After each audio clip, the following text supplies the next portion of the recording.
Hello बच्चों, चलिए प्रश्न को पढ़ते हैं। क्या होता है जब प्रोपाइन की क्रिया ओजोन से कराई जाती है तत्पश्चात जल अपघटन कराया जाता है?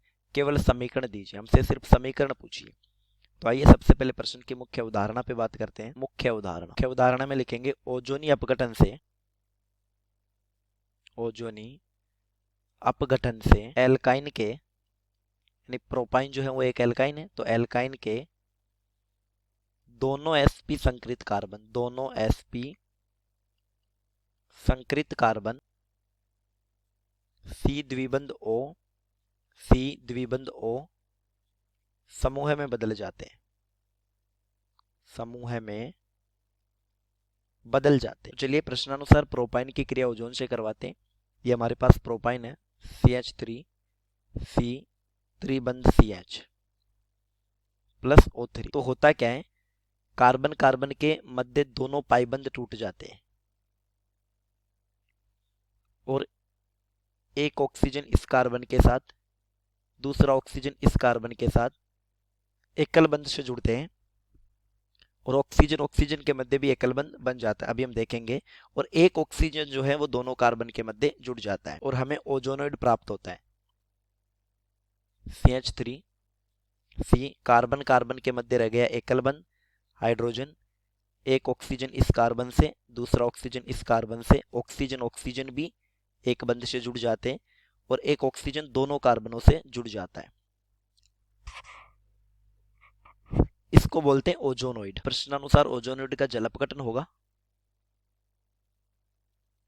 H2O।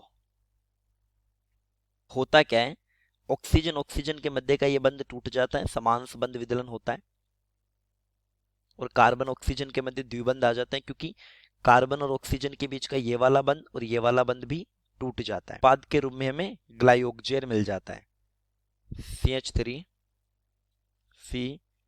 द्विबंध C द्विबंध H, इसको बोलते हैं ग्लाइकोजेन। और यहाँ H2O2 भी निकलता है H2O2। हम जानते हैं H2O2 जो होता है एक प्रबल ऑक्सीकारक होता है, तो वो ग्लाइकोजेन का ऑक्सीकरण कर देगा।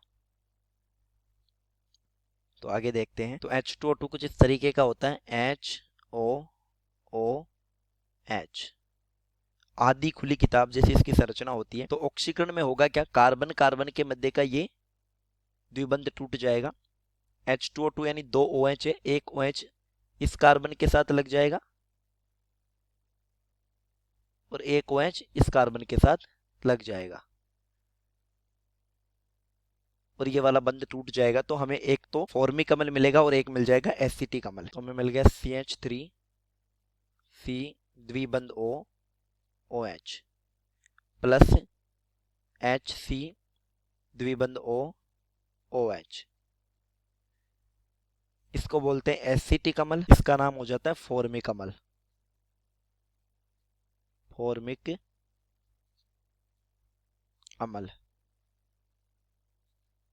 एक महत्वपूर्ण बात जानना हमारे लिए जरूरी है।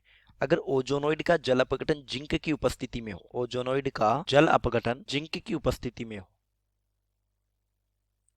जिंक की उपस्थिति में हो, तब H2O2 द्वारा ऑक्सीकरण नहीं होता।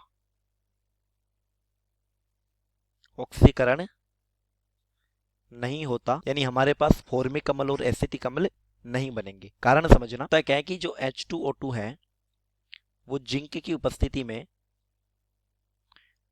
जिंक ऑक्साइड बन जाता है और H2 जल का अणु बाहर निकल जाता है।